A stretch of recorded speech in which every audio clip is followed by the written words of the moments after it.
नमस्कार। प्रस्तुत है आज का चिंतन। उलझी केश राशि समेटी और उन्हें वेणी से गूंथते हुए परिचारिका बोली, भंते, तुमने सुना नहीं, गौतमी ने प्रव्रज्या ली है। उन्होंने अर्हत्व भी प्राप्त कर लिया और अब उन्होंने भिक्षुणी संघ स्थापित किया है। उनका विचार है कि पुरुषों के समान ही महिलाएं भी साधनाएं करें और स्वर्ग तथा मुक्ति का अधिकार प्राप्त करें। पूर्णा, धीरा, उपशया, मुक्ता, तिष्या तथा भद्रा आदि ने तो प्रव्रज्याएं ग्रहण भी कर लीं और अब वे योग साधनाएं कर रही हैं। फिर एक क्षण मौन रहकर परिचारिका ने पुनः कहना प्रारंभ किया, भंते, आपके भ्राता कौशलराज प्रसेनजित स्वयं भी गौतमी की योग साधना से बहुत प्रभावित हैं। वे कई बार वेलुवन में उनके दर्शन कर चुके हैं। मैंने उन्हें देवमाता से कई बार गंभीर एकांत वार्ता करते देखा है और यह भी सुना है कि गौतमी चाहती है कि राजघरानों की कन्याएं आगे आएं और धर्म को जीवन की मूल आवश्यकता प्रदर्शित करने का नेतृत्व करें। कहीं उनका संकेत आपकी ओर तो नहीं है? वेणी बन चुकी थी।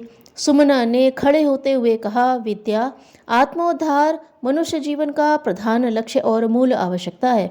फिर इन दिनों जबकि धर्म तंत्र विकृत हो चुका है, सामाजिक मर्यादाएं टूट रही हैं, लोगों के जीवन में कषाय कल्मश बढ़ते जा रहे हैं, महिलाएं भी इस महान अभियान में हाथ बटाती हैं तो यह अच्छी बात होगी। किंतु मैं यह नहीं चाहती कि कोई सांसारिक कर्तव्यों की उपेक्षा करके मुक्ति को प्राप्त हो। ऐसी मुक्ति मेरी दृष्टि में बंधन से बढ़कर है। बौद्ध धर्म और भगवान बुद्ध के प्रति मेरे अंतःकरण में अपार आदर है, पर आश्रम धर्म की वैज्ञानिकता को मैं छोड़ नहीं सकती।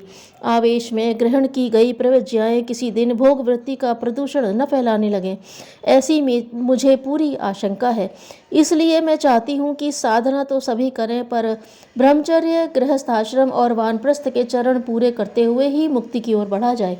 जो शक्ति प्रारंभिक अवस्था की साधनाओं में मनोनिग्रह में खर्च होती है, वह परिपक्व अवस्था में नहीं। उस समय इंद्रियां भी अशक्त हो उठती हैं, इसलिए मुक्ति के लिए वही उपयुक्त समय होता है। सुमना यह कह ही रही थी कि वहां आ पहुँचे प्रसेनजित।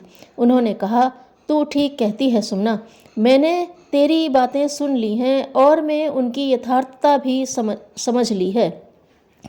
मेरी ओर से निश्चिंत रह, मैं तुझे अभी प्रव्रज्या के लिए प्रेरित नहीं करूँगा। सुमना अपने माता पिता की सेवा में लग गई। कौटुंबिक उत्तरदायित्वों को भी साधना मानकर उसने अपने कर्तव्यों का पालन किया। वृद्धावस्था आने पर उसने प्रव्रज्या ग्रहण की और दीर्घकालीन तप के बाद भी जो लाभ अन्य भिक्षुणियां नहीं ले पाई थीं, वह उन्होंने थोड़े ही समय में प्राप्त कर लिया। मनुष्य की अंतरात्मा यदि समर्थ सतेज बनी रहे तो वह भी अपने आप को जैसा भी चाहे भला या बुरा गढ़ सकता है। यह कार्य कठिन नहीं, सरल है। समृद्धि अर्जित करने की तुलना में प्रतिभा का उपार्जन सरल है। इस तथ्य को यदि समझा जा सके तो व्यक्ति समृद्ध बनने के लिए जितना प्रयत्न करता है, उससे 1000 गुना अधिक प्रबुद्ध बनने के लिए करे। धन्यवाद।